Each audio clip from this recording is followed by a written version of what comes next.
सदर जरदारी 5 रोजा दौरे पर चीन पहुंच गए। बीजिंग एयरपोर्ट पर पुरतपाक इस्तकबाल। चेयरमैन सेनेट यूसुफ रजा गिलानी कायम मकाम सदर मुकर्रर।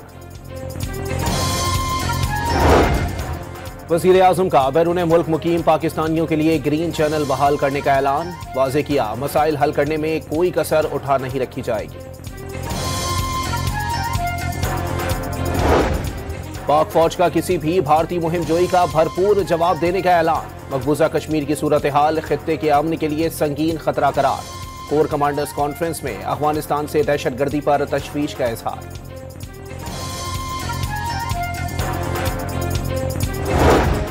भारतीय खुफिया इदारे रॉ की ईमा पर पाकिस्तान में दहशतगर्दी का जुर्म साबित। एटीसी इस्लामाबाद ने 5 अफराद को मजमूई तौर पर 40 साल 9 माह कैद की सजा सुना दी।